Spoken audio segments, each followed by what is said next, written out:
Subscribe करें और bell दबाएं ताकि कोई खबर रह न जाए।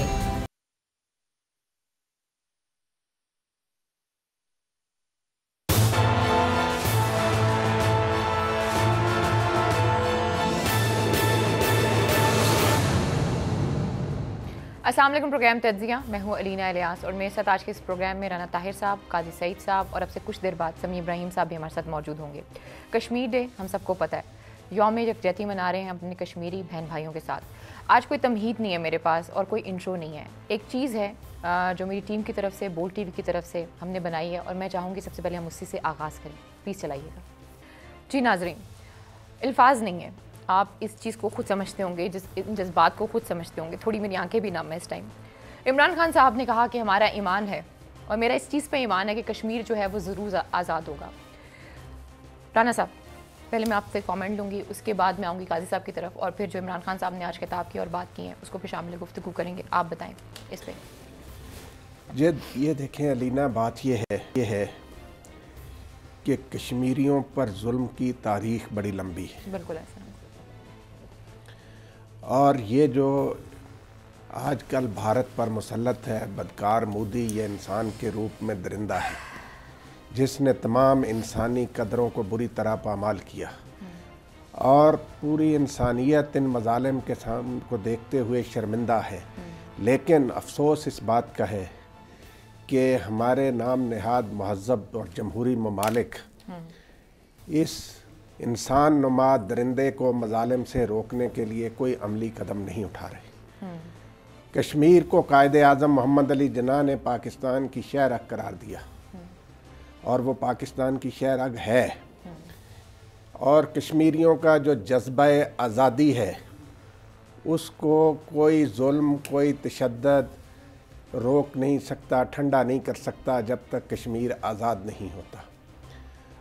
आप दुनिया की तारीख पर नज़र दौड़ाएं, ठीक, आपको इतनी तवील जद्दोजहद आज़ादी और इतनी ज़्यादा कुर्बानियाँ, बिल्कुल ऐसा, तो हम अपने कश्मीरी भाइयों की अजमत को सलाम करते हैं और आखिरी सांस तक हम उनके साथ हैं। इमरान खान साहब ने आज बड़ी यहाँ बातें की हैं और एक सवाल उठाया जाता है इमरान खान साहब के हवाले से, वो यही कि उन्होंने कोई मसला कश्मीर के हवाले से, कुछ चीज़ें हैं जो आज इमरान खान साहब ने खुद बोली हैं। पहले हम आपको वो सुनाएंगे कि उन्होंने कहाँ किस किस तरीके से जो मसला कश्मीर है उस पर आवाज़ उठाई है और उसे उजागर की है। जरा वो सुनिए, फिर मैं काजी साहब की तरफ आती हूँ।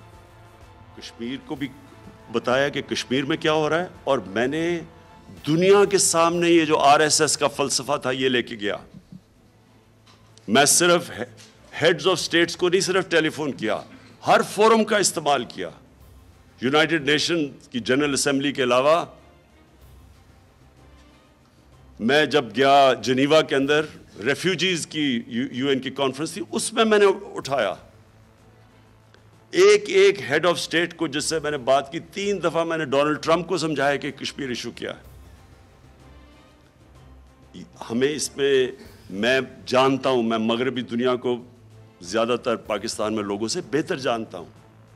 मुझे पता है कि एकदम उनको एक दफा कहने से कोई फर्क नहीं पड़ेगा क्योंकि उनके कमर्शियल इंटरेस्ट है। लेकिन जो मुझे पता है कि मगरब को किस चीज से अफेक्ट होगी, इसलिए मैंने अखबारों को इंटरव्यूज दिए, टीवी को, बीबीसी को, जितने बड़े चैनल्स थे, सीएनएन को, मैंने जाके न्यूयॉर्क टाइम्स के बोर्ड को बताया, समझाया उनको कि ये क्या फलसफा है, इसका कितना खतरा है। सिर्फ खतरा कश्मीरियों को नहीं है, ये हिंदुस्तान को खतरा है।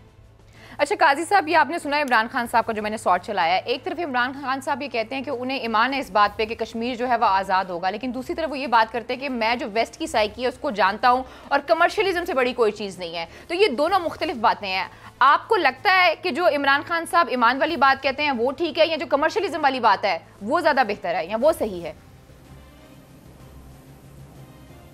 देखें, वेस्ट के डबल स्टैंडर्ड्स हैं और इसमें हम फ़लस्तीन को देख चुके हैं कि वहाँ सबसे बड़ी ओपन प्रिजन पहले पैलेस्टाइन थी, अब कश्मीर भी बन गया है।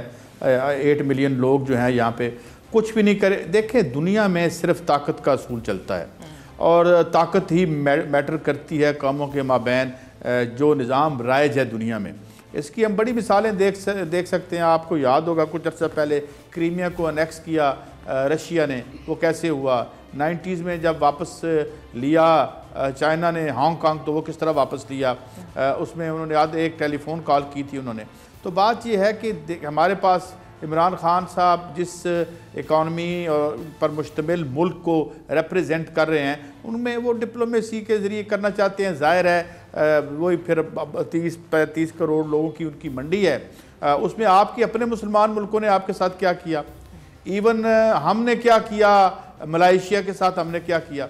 तो इसलिए ये हमें रियलिस्टिकली स्पीकिंग, हाँ एक बात मैं ज़रूर आपको बता दूँ कि मोदी ने अपनी पॉलिसीज़ की वजह से पूरे हिंदुस्तान को कश्मीर बना दिया है, और वहाँ पे एक जो है एक तहरीक चल रही है, वो जुल्म अपनी जगह तो है जो हो रहा है वहाँ पे पिछले एक लंबे अरसे से, मगर इसके साथ साथ मोदी को अपने आप को ताकत में रखने के लिए जो हथकंडे इख्तियार करने पड़ रहे हैं, वो इंडिया के लिए बड़े नुकसानदेह होंगे और हैं। अच्छा काजी साहब, और वो जो ऑपोजिशन है वो ये कहती है कि इमरान खान साहब और उनकी गवर्नमेंट ने जो है पूरी कोशिश ठीक तरीके से नहीं की है, आप इस बात से एग्री करते हैं?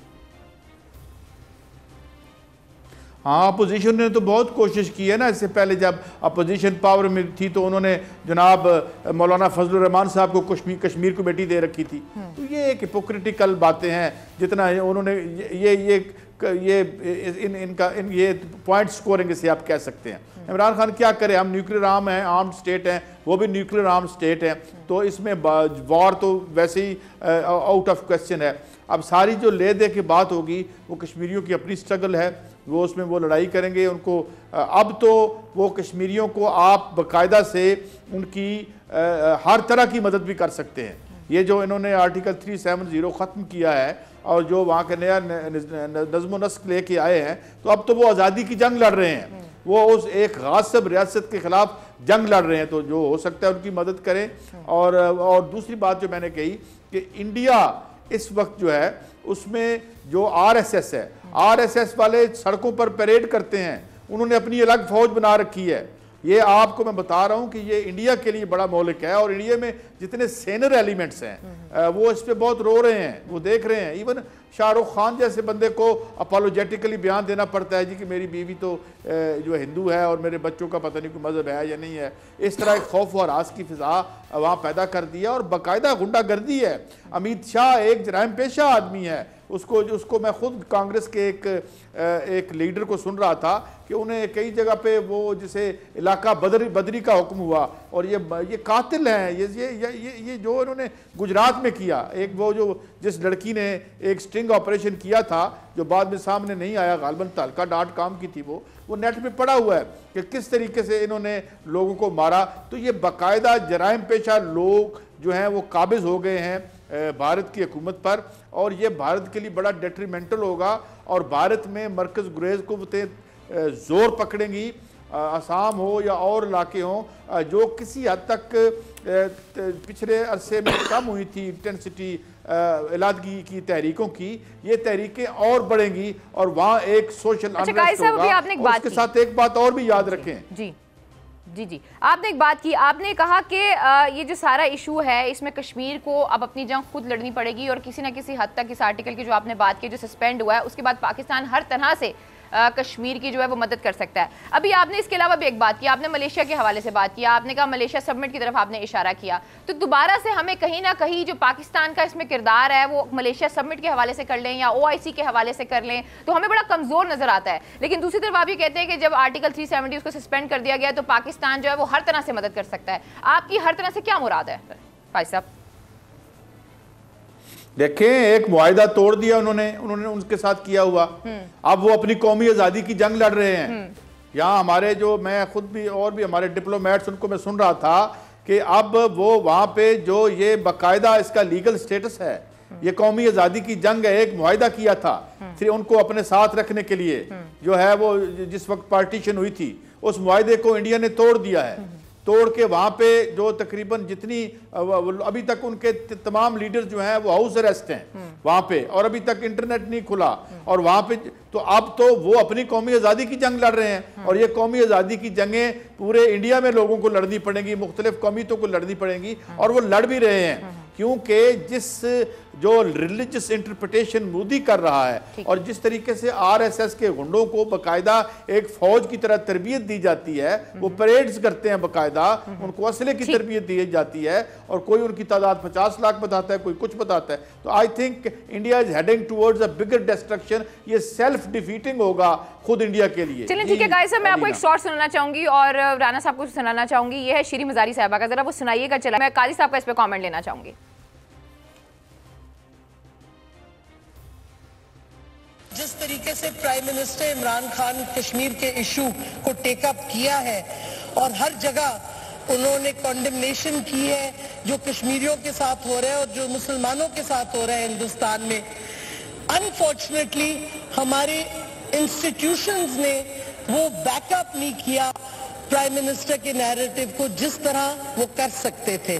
जी काजी साहब, मेरे ख्याल में एक बहुत बड़ा सवाल कर दिया शीरी मजारी साहिबा ने खुद ही इसमें। अब आप मुझे ये बताएं, आप इस पे क्या कमेंट करेंगे? किसकी तरफ इशारा कर रही हैं वो? देखिए शीरी मजारी साहिबा की जो एक सोच और फिक्र है उसे हम जानते हैं और उसी तरफ इन्होंने अपने माइंड सेट के मुताबिक ही ये कहा है। मगर मैंने जैसे अर्ज किया कि दो न्यूक्लियर जंग, एक जंग तो नॉन ऑप्शन है, जंग तो जो है एक नॉन ऑप्शन है, लेकिन हमारा आलमी तौर पर इतना क्लाउड नहीं है कि जिस तरीके से जो है वो चाइना ने ले लिया या और जो हमने मिसालें दी हैं। मगर मैं सिर्फ ये अर्ज़ करूँ कि इसको आपको पॉलिटिकली देखना पड़ेगा और इसके जो हल हैं इंडिया के अंदर से अवाम को अपनी लड़ाई लड़नी पड़ेगी। इसमें एक और भी मैं बात अर्ज कर दूं आपको, वहाँ पे एक और भी बहुत बड़ी कुव्वत है जो अब कभी अभी मुतारक हो सकती है जिस तरीके से उनकी मैशत बैठ रही है। दुनिया की 20 करोड़ लोगों पर महीत या मुश्तमिल एक ट्रेड यूनियन के लोग भी हैं जो दुनिया में सबसे ज़्यादा है, जो पिछले साल जनवरी में हड़ताल पे गए थे, अब फिर भी हड़ताल पे गए हैं। तो बेसिकली मोदी आग से आग बुझाने की कोशिश कर रहा है, जो कि मैं समझता हूँ। मगर मैं ये फिर भी बताऊँ आपको कि जो कौमी आज़ादी की जंग है, कश्मीर के लोगों को अपनी ये जंग दीगर जो भारत में ऑप्रेस्ड नेशनैलिटीज़ हैं उनकी स्ट्रगल्स के साथ जोड़ के तबकाती सतह पर ये जंग लड़नी पड़ेगी एक हतमी फतह के लिए। लेकिन मैं समझता हूँ कि बहुत से फ्लड गेट्स मोदी खुद खोल रहा है और आने वाले दिनों में बहुत से इवेंट्स हम देखेंगे और ये स्ट्रगल तेज होगी और हुर्रियत बढ़ेगी इंडिया के अंदर। जी काजी साहब कह रहे हैं फ्लड गेट्स खोल रहा है, लेकिन इमरान खान साहब ने एक और बात की है, वो 11 दिन में जो जंग होगी। मैं चाहूंगी पहले अब वो शॉर्ट सुनाएं और फिर मैं राना साहब से इस पर कॉमेंट लूँ। एक डेस्परेशन में मोदी ने कहा जी हम 11 दिन के अंदर पाकिस्तान को फतह कर सकते हैं। एक मुल्क का सरबराह इस तरह की स्टेटमेंट दे जब दोनों मुमालिक के पास एटमी हथियार हो, तो वो थोड़ा सा वो नॉर्मल नहीं हो सकता। आदमी कोई एक नॉर्मल इंसान इस तरह की बात नहीं कर सकता कि मैं 11 दिन में फतह कर लूंगा। ये इसका सिर्फ मकसद ये है कि वो जो इसका हिंदुत्वता का बेस है उनको खुश कर रहा है, क्योंकि वो जितना जितना हिंदुस्तान में अब इंतशार बढ़ता जा रहा है वो एक अंग्रेजी में सेइंग है कि the last refuge of every scoundrel is patriotism. ये नेशनलिज्म के पीछे छुपते हैं फिर जाके कि मैं जी 11 दिनों में पाकिस्तान को फतह कर लूँगा। जी राना साहब, अगर मोदी की बात करें, पागल है, संकी है, ही कैन डू एनीथिंग। दूसरी तरफ काजी साहब ने जो बात की है वो कह रहे हैं ऑलरेडी उसके अपने मुल्क में इतने महाज हैं कि वो इस तरफ जाएगा नहीं। व्हाट डू यू से ऑन इट राना साहब? देखिए अलीना, मोदी जो है ना ये कुछ भी नहीं कर सकता। ठीक, थोड़ी सी हरकत की थी ना, जो जवाब इन्हें मिल गया, उसके बाद ये इस तरह अपनी कौम को बेवकूफ़ बना रहा है। और काजी साहब ने जो बात की मैं उसको आगे बढ़ाता हूँ कि हिंदुस्तान जो है वो तकसीम होने जा रहा है। आप देखेंगे कि ना सिर्फ कश्मीर आज़ाद होगा, हिंदुस्तान में और बहुत सारी रियासतें आज़ाद होंगी। और ये मोदी का नज़रिया जो है इंडिया के लिए तबाहकुन है। ये भारत को ऐसी जगह पर ले जा रहा है जहाँ से वापसी मुमकिन नहीं है।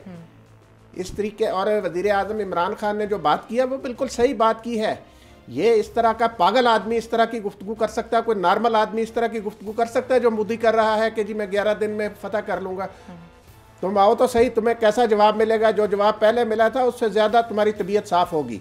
मसला ये है अलीना कि ये इंसानियत के माथे पर बदनमा दाग है ये मोदी जो है। और हिंदुस्तान के अवाम को खुद चाहिए कि इक़्तिदार से इसको निकाल बाहर करें। लेकिन राना साहब इस दफ़ा जब इलेक्शंस हुए तो मेजॉरिटी में आए हैं और उसका यही जो एक स्टेट ऑफ माइंड है कि यही जो आइडियोलॉजी है इसकी वजह से उसको ज़्यादा वोट्स मिले। देखिए काजी साहब जो बात कर रहे थे ना आरएसएस की गुंडागर्दी की, बुनियादी तौर पर काजी साहब ने जो बात की वो 100% सही है कि ये एक डाकुओं जराइम पेशा अफराद का ग्रोह है आरएसएस जो है, और ये हिंदुस्तान इनके हथे चढ़ गया है। अब हिंदुस्तान के अवाम अगर चाहते हैं कि उनका भला हो, वो तबाह ना हो, तो उन्हें इससे जान छुड़ानी चाहिए। ये जिस तरफ ले जा रहा है हिंदुस्तान को, उसमें तबाही के अलावा कुछ नहीं रखा हुआ। और जहाँ तक पाकिस्तान का ताल्लुक है, पाकिस्तान की मुसल्लह अफवाज जो हैं वो अल्लाह के फजल से मादे वतन का दिफा करने के लिए पूरी तरह तैयार है, और इन्हें ऐसा सबक सिखाएंगी अगर इन्होंने कोई ऐसी मैली आंख से पाकिस्तान की तरफ देखा कि इनकी नस्लें याद करेंगी। उसकी कोई फिक्र नहीं है। मसला सिर्फ ये है कि ये जो सारी सूरत हाल है इस वक्त बनी हुई है, लेना ये इंसानियत के लिए ख़तरा है। ये 2 एटमी मुल्क हैं।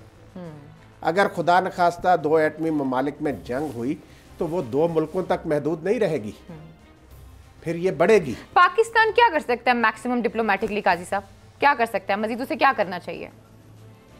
देखिए पहले तो मैं ज़रा आपको चीज़ों को पर्सपेक्टिव में रखूँ, आपको अंदाज़ा हो जाएगा कि ये मामला क्या है। भारत में टोटल वोटर्स की तादाद 90 करोड़ है। बिल्कुल 90 करोड़ में से जो मोदी ने वोट लिए हैं वो 23 करोड़ बनते हैं, विच इज़ लेस देन 20%। जी। और जो वोट पोल हुए हैं उसका 38% इसको मिले हैं, 62% इसके खिलाफ। यही फ्रॉड इलेक्शन के नाम पे हर जगह हो रहा है, जैसे आप सिंगल इलेक्टरल कॉलेज सिस्टम कहते हैं या फर्स्ट पास दी पोस्ट सिस्टम कहते हैं।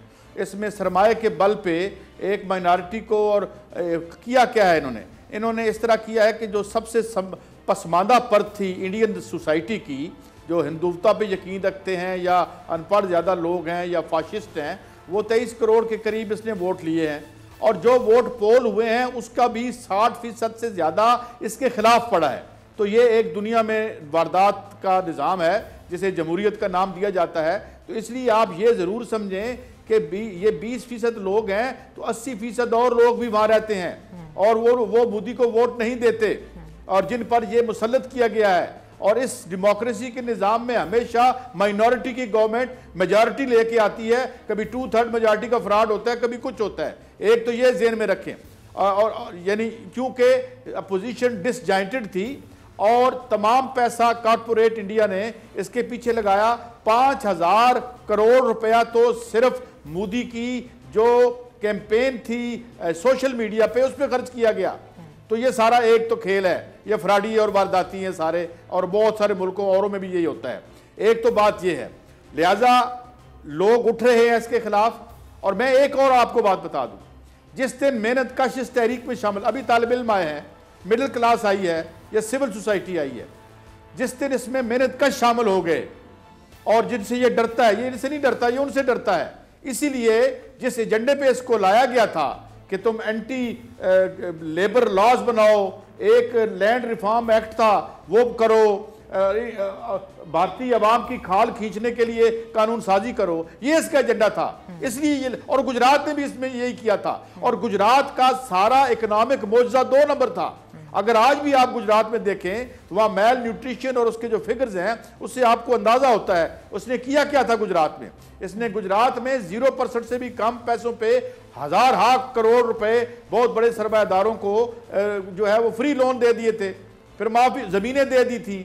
उसकी बल पे इसको लेके आया था कॉर्पोरेट इंडिया, ये जहाज इनके इस्तेमाल करता था इलेक्शन में। फिर वहां पे कंप्रोमाइज करवाया उन्होंने इलेक्शन कमीशन का। इलेक्शन कमीशन दुनिया भर में लान तान हो रही है भारत के इलेक्शन कमीशन पर कि वो सुप्रीम कोर्ट को लोग तुफ कर रहे हैं वहां पे इंडिया में कि वो क्या कर रही है। तो ये सारा सिस्टम कंप्रोमाइज था। लिहाजा मोदी माइनॉरिटी को रिप्रेजेंट करता है, एक तो बात ये है। मगर ये माइनॉरिटी कौन है? ठीक कहते हैं मेरे भाई राना साहब, ये गुंडों पर मबनी लोग हैं। ये सारे जो हैं वो बदमाश हैं और इन्होंने इक़्तिदार पर कब्जा कर रखा है और रियासत के जरिए अपनी गुंडागर्दी को आगे ले जा रहे हैं। कश्मीर हो या भारत हो, भारत के अवाम को एक तहरीक बनानी पड़ेगी जो बन रही है, which is in the making, जो इसे ओवरथ्रो करेगी और ये अंदर से ही टूटेगा और इसे अंदर से ही टूटना चाहिए। जी अलीना। अच्छा राना साहब, काजी साहब आपने भी तज्जिया दिया है, आपने क्या भारत के अपने लोग जो हैं वो अंदर से तहरीक चला रहे हैं और ये तहरीक बनेगी और भारत टूटेगा, कैसे देखते हैं और कब तक देखते हैं भारत को टूटता हुआ? और सबसे बड़ी इंपॉर्टेंट चीज़ ये है, इस सारे अगर आप कश्मीर इशू को देखें तो इंटरनेशनल कम्युनिटी ने बातें बहुत की हैं, सालसी की भी बात की गई ट्रंप की तरफ से, लेकिन आगे बढ़ के किसी ने भी जो है इस मसले के हल की कोशिश नहीं की है। बातों की हद तक सारे सही हैं, तो आप जो बात कर रहे हैं थोड़ा मुझे मजीद वजाहत कीजिएगा, एक तो डिप्लोमेटिकली इंटरनेशनली और दूसरा जो आप तहरीक कहते हैं कि भारत टूटेगा, थोड़ा मुझे बताएंगे कि किस तरीके से टूटेगा और कब तक टूटेगा? मैं ये आप मुझसे पूछ रही हैं अलीना? यकीनी सी बात है कायसा, मैं आप ही से पूछ रही हूँ क्योंकि आप कह रहे हैं एक तहरीक बन रही है और लोग जो है वो मोदी के खिलाफ खड़े हो रहे हैं। शायद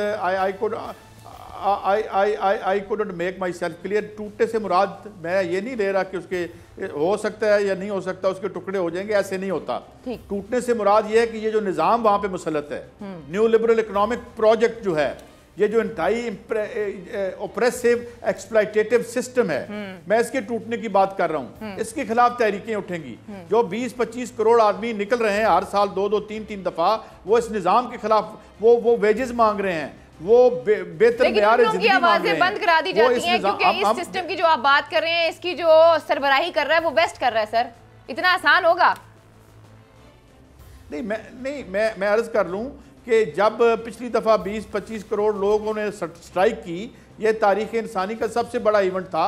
ये अलग बात है कि इंटरनेशनल मीडिया इस पर खामोश रहा। मैंने इस पर शो किया था कि ये बल्कि ये और मैं एक और इंटरेस्टिंग बात बताऊँ आपको, तमाम पॉलिटिकल पार्टीज़ ने अपनी तमाम ट्रेड यूनियंस को मना कर दिया था कि आप इस तहरीक में शामिल ना हों, सिवाय बीजेपी की ट्रेड यूनियन के। बाकी सारी ट्रेड यूनियन जो हैं उनमें हिस्सा लिया और उन्होंने पार्टियों से अपना नाता तोड़ लिया था। जिस तरीके से यहाँ हमारे मुल्क में लोग इन पॉलिटिकल पार्टी से बिल्कुल जो है बदजन हो रहे हैं, दूर हो रहे हैं, यही प्रोसेस हम इंडिया में भी देख रहे हैं। हमने ये सिस्टम 80s में शुरू किया था, इसने आके 90s में शुरू किया है, तो इसके नतीजे तो एक जैसे निकलेंगे। तो मैं सिस्टम के टूटने की बात कर रहा हूँ, इस निजाम को तोड़ेगा और मुझे लगता है ये निजाम बात आपकी सही है, लेकिन अभी फिलहाल मुझे ख्वाहिश लगती है प्रोग्राम में वक्त एक छोटी सी ब्रेक का, जो ब्रेक से वापस खान साहब कहते हैं कि वो मुफाहमत की सियासत पे यकीन नहीं रखते और वो करप्ट लोगों को नहीं छोड़ेंगे। कुछ इस सवाल से भी बात करेंगे। Stay with us.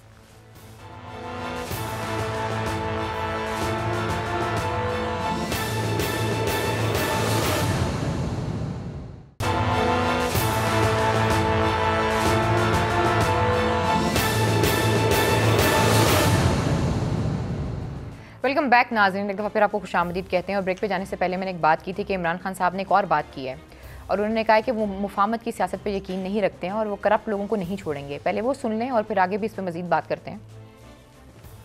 एक अप्रोप्रिएट शेर पढ़ देता हूँ कि मुफाहमत ना सिखा जबर नारवा से मुझे, मैं सर बेकाफू लड़ा दे किसी बला से मुझे। कभी भी प्लीज़ मुझे करप्ट लोगों से, जिन्होंने इस मुल्क को लूट के पैसा बाहर लेके गए हैं, प्लीज़ मुझे उनसे मुफाहमत करने का ना कहें। इसलिए कि मेरा आज मुल्क, जब मैं एक इदारा खोल के देखता हूँ, उसके पीछे करप्शन है। उस इदारे को कंगाल किया गया है। PIA लें, बिजली ले लें, गैस ले लें, जो भी लेंगे तो आखिर में उसके पीछे आपको करप्शन नजर आएगी। अच्छा काजी साहब, मुझे ये बताएं, कौन कह रहे हैं इमरान खान साहब को कि मुफाहमत की सियासत करें आप, और वो कह रहे हैं मुझे सिखाएं ना, मुझे बताएं ना, जबकि दूसरी जानिब अगर आप देखें तो अपने इत्तेहादियों को मनाने के लिए जो है उन्होंने कमेटियां भी बनाई हुई हैं। तो थोड़ा समझाएं इस हवाले से। मैं एक बात पिछली एक फिक्रे में ख़त्म करके फिर आपके इस जवाब की तरफ आता हूँ जी। मैं सिर्फ आपको चाहूँगा कि आप अपने किसी रिसर्चर से कहें कि आज आयोवा में जो कॉकस का रिजल्ट आया है और जिसमें वो ऐप बैठ गई है मेल्टडाउन, और बर्नी सैंडर को फिर, जो कि सोशलिस्ट रनर है, जो सबसे आगे जा रहा है, और उसको फिर उन्होंने बराबर किया।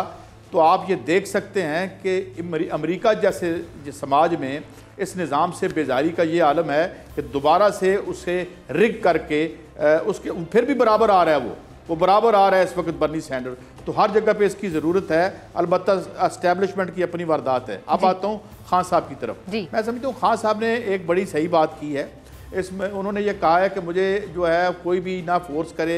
इससे चंद दिन पहले आप इस बात से इसको जोड़ के देखें कि उन्होंने कहा था कि इस मुल्क में माफियाज हैं या कार्टल्स हैं। इन कार्टल की एग्जिस्टेंस हम बहुत अरसे से जानते हैं। मैं पहले भी बता चुका हूँ कई जगह पे कि 2014 में इन तमाम कार्टल्स का नाम इसहाक डार ने कौमी असम्बली की एक कायमा कमेटी के में सवाल के जवाब में दिया था। तो ये कार्टल्स हैं और इमरान खान साहब के हमें पता है कि वो जो उन्होंने आज इशारा दिया है कि वो उन्हें कोई फोर्स ना करे, क्योंकि अब ये और लड़ाई बढ़ती चली जा रही है। हम देख रहे हैं विद इन दी पार्टी भी हमने देखा कि एक काजी साहब एक इलेक्टेड प्राइम मिनिस्टर को कौन फोर्स कर सकता है? देखिए इस मुल्क की तारीख आप देखते रहे हैं ना, क्या क्या क्या क्या इलेक्टेड यहाँ होता रहा है। यहाँ पर तो इलेक्टेड प्राइम मिनिस्टर फांसी भी चढ़ा हुआ है, आप जानते हैं ना। तो इसलिए कोई चीज़ इस तरह से ब्लैक एंड वाइट में नहीं होती। एस्टैब्लिशमेंट हो या डीप स्टेट हो, उसके हर जगह पे इन्फ्लुएंसेस होते हैं। अब मुझे आप बताएं ना, मैंने अभी आपको अमेरिका की मिसाल दी है कि बर्नी सैंडर के बारे में आया था कि वो अगर कैंडिडेचर ले लेता है तो वो बड़ी आसानी से ट्रंप को शिकस्त दे देगा।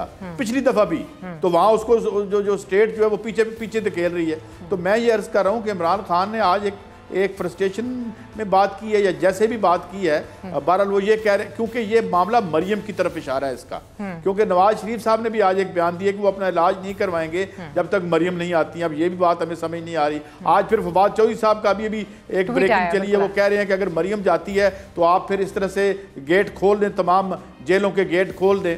तो ये एक मामला है और मैं समझूं खान साहब ठीक कह रहे हैं, जिसने जो जुर्म किया है उसको उसकी सजा अगर हम नहीं देंगे तो इस मुल्क में बेहतरी का कोई इम्कान नहीं है। जी अलीना। अच्छा राना साहब, खान साहब तो ये कह रहे हैं कि जिसने जो जुर्म किया है उसको वो सजा देनी चाहिए, लेकिन जैसे कि अभी काजी साहब ने कहा है कि मरियम के हवाले से जो खबर आई है वो यही आई है कि उनके वालिद साहब ने ये कहा है कि मैं तब तक इलाज नहीं कराऊंगा जब तक कि मेरी बेटी मेरे पास नहीं आती है।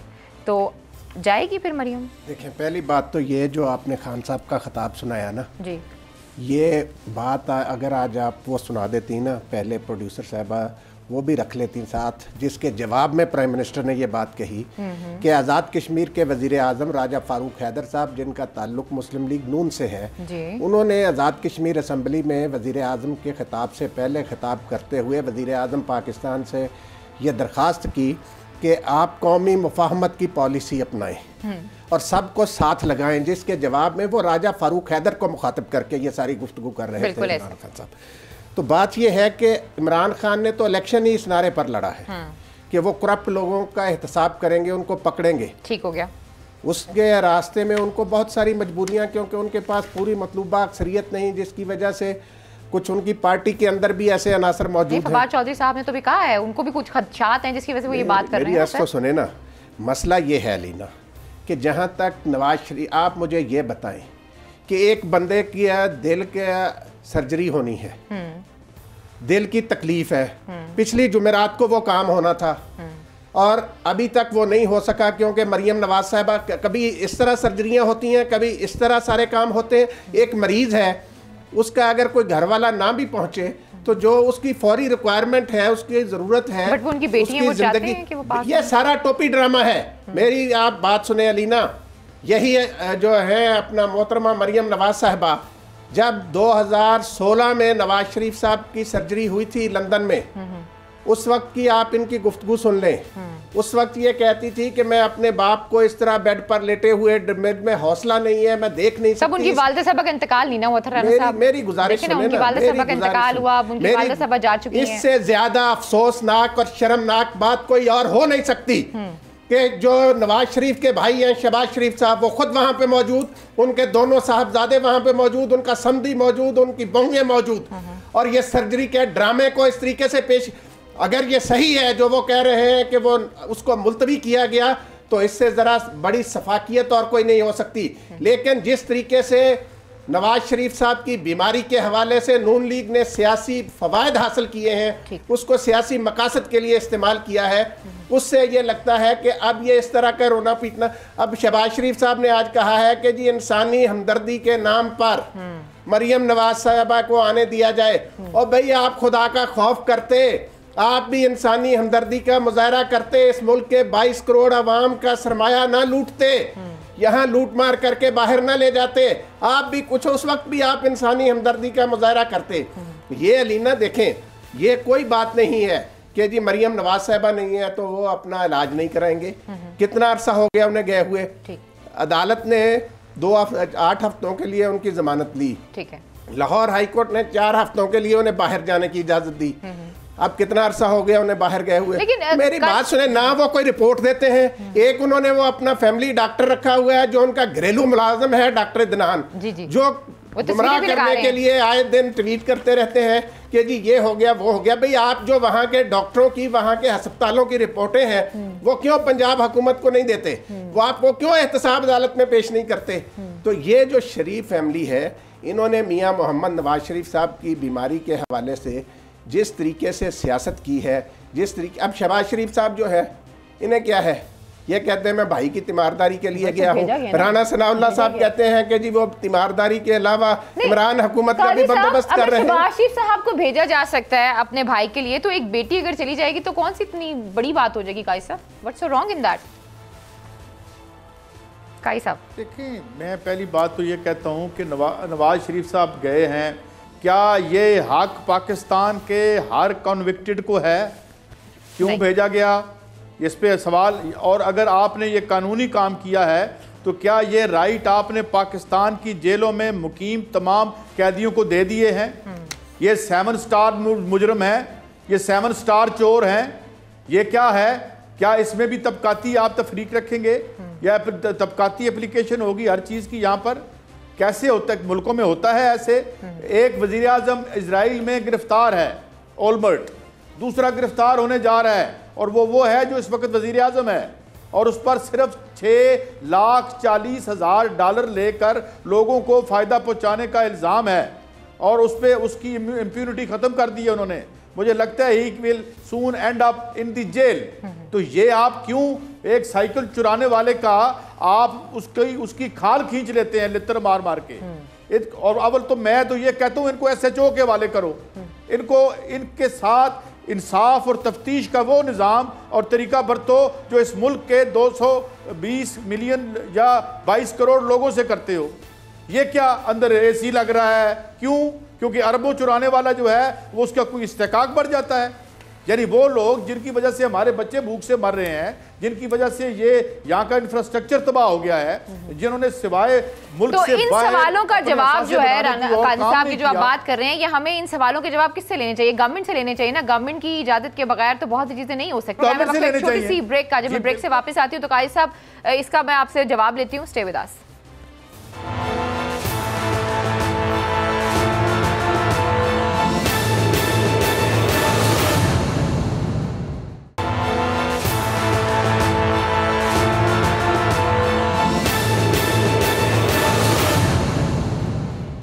वेलकम बैक नाज़रीन, एक दफ़ा फिर आपको खुशामदीद कहते हैं। अच्छा कायद साहब, मेरा आपसे सवाल है। अभी आपने फवाद चौधरी साहब के ट्वीट की बात की है, उन्होंने कहा कि अगर मरियम नवाज चली जाती हैं तो ये ताबूत पे आखिरी कील होगा।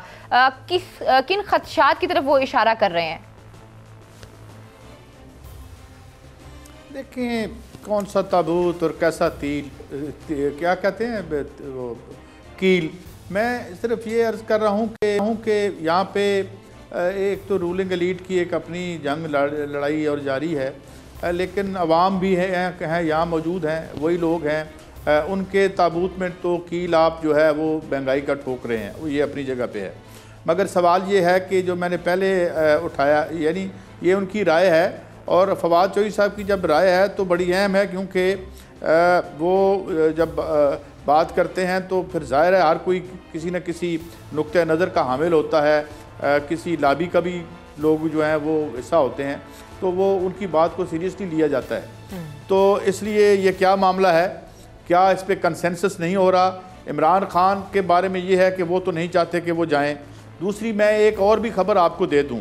खबर ये है कि दोबारा से जो एक लॉबिंग पाकिस्तानी स्टेट के ख़िलाफ़ हम देखते रहे हैं, ख़दशा ये है कि इनके जाने के बाद वो दोबारा वहाँ से शुरू हो जाएगी, क्योंकि वहाँ पे बाज़ रिपोर्ट्स ऐसी आई हैं कि राब्ते उन लोगों से हो रहे हैं जो कि सोशल मीडिया पर और दीगर मुतारक रहते हैं बाहर के मुल्कों में। तो एक यहाँ पर यह भी सेंस पाई जाती है कि यहाँ पर वो किसी एक खामोश हैं किसी वजह से, और ये खामोशी वो वहाँ जाके तोड़ देंगी और फिर वही हमें शोले नज़र आएंगे पाकिस्तान के स्टेट के हवाले से। और जो वो कहा करती थी कि मेरे पास अभी और भी बहुत सी वीडियोस हैं जो मैं बता नहीं सकती, और कोई बहुत से राजों की बात भी होती थी। तो ये मुझे लगता है कि इनके जाने के बाद जो हमें रिलक्टेंस नज़र आ रही है पाकिस्तान में के अंदर, बाज़ हल्के ये समझते हैं कि इनके जाने के बाद वही जो अटैक्स हैं जो फ़िलहाल नवाज़ शरीफ साहब भी नहीं कर रहे और शहबाज शरीफ भी चाहते हैं कि वो ना करें, वो एक बार फिर से शुरू हो जाएंगे। क्योंकि नवाज़ शरीफ साहब के बारे में हम जानते हैं कि अगर मुझे लफ्ज़ इस्तेमाल करने दें तो वो बड़े ज़िद्दी और हट धर्म किस्म के या अपनी बात पर अड़े रहने वाले हैं, या चलें आप यूँ कह लें कि मुस्तकिल मिजाज आदमी हैं। तो वो अपने पॉइंट ऑफ व्यू से वक्ती तौर पर तो पीछे हटे हैं, मगर वो दोबारा से ये खेल भी शुरू हो सकता है। तो इसलिए मेरे ख्याल में कुछ तहफ़्फ़ुज़ात पाए जा रहे हैं। जो आपके पास खबरें वो बिल्कुल ठीक होंगी, लेकिन जहाँ तक मुझे चीज़ों का पता है, अगर मैं गलत हूँ तो मुझे दुरुस्त कीजिएगा। राना साहब से मैं इसका कमेंट लूँगी। वो ये है कि जब पिछली दफ़ा नवाज शरीफ साहब गए थे तो वो यहाँ पे मुआहदे करके गए थे कि वहाँ बाहर जाके वो कोई इंटरव्यूज़ नहीं देंगे, और कुछ अर्से तक उन्होंने इंटरव्यूज़ नहीं भी दिए थे और बाद में उन्होंने इंटरव्यूज़ देना शुरू किया था। तो अगर अभी भी कोई सिचुएशन होती है तो ऐसी चीज़ें नहीं हो सकती राना साहब? क्या इस तरीके से नहीं होंगी चीज़ें? देखिए अलीना, बात यह है, मैं काजी साहब की बात को ही आगे बढ़ाता हूँ। जी जी। बात यह है कि जो शवाहिद हैं, जो हालात हैं, उससे तो ये नज़र आता है कि मोहतरमा मरियम नवाज़ साहिबा शायद बाहर नहीं जा सकेंगी। ठीक। और ये जो काजी साहब ने बात की है ये बिल्कुल सही है और इसमें कोई ढकी छुपी बात नहीं, ये खुली हकीकत है कि मोहतरमा मरियम नवाज़ साहिबा प्राइम मिनिस्टर हाउस में बैठकर पाकिस्तान के नेशनल सिक्योरिटी के ज़ामन इदारों के खिलाफ साजिशें करती थी। बिल्कुल ऐसे। और ये जो अगर ये बैरून मुल्क गई तो ये पाकिस्तान के कौमी इदारों के खिलाफ और जहर उगलेंगी। बिल्कुल ऐसे। तो इसलिए मैं नहीं समझता कि ऐसी कोई सूरत हाल हो। लेकिन काजी साहब ने एक और बात की, उन्होंने कहा फवाद चौधरी साहब की भी अपनी एक लॉबी है, अगर वो बात कर रहे हैं तो उस बात में कुछ सीरियसनेस तो हो सकती है। फवाद चौधरी साहब ने जो बात की है ना, देखें हमें फवाद चौधरी साहब की बहुत सारी बातों से इख्तलाफ होता है, और लेकिन जो बात उन्होंने कही है वो ये है कि वो जो एहतसाब का बयानिया है, ठीक, वो इससे मुतासर होगा और ये एहतसाब के बयानिए के ताबूत में आखिरी कील होगा। वो उस हवाले से बात कर रहे हैं। और ये बात देखिए मैं आपको बताऊं, मियाँ नवाज शरीफ साहब, शहबाज शरीफ साहब बाहर गए, इसाक डार को शायद खाकान अब्बासी ने फरार करवा दिया, लेकिन हमारे यहाँ निज़ाम क्या है, आज तक शायद खाकान पर कोई FIR दर्ज हुई। Hope for the best Rana साहब, ये तो अभी पूछना चाहिए ना सर, पूछने चाहिए ये सवाल तो पूछने चाहिए। खैर जी, काजी साहब आपको बहुत बहुत, राना साहब आपको भी बहुत बहुत शुक्रिया। प्रोग्राम का वक्त जो है वो ऑलमोस्ट खत्म हो गया, लेकिन जाने से पहले एक कश्मीरी बच्चा जो है वो मोदी को क्या पैगाम देना चाहता है, मैं चाहूँगी आप वो सुने। हम तीनों को इजाज़त दीजिए और अपना बहुत ख्याल रखिए।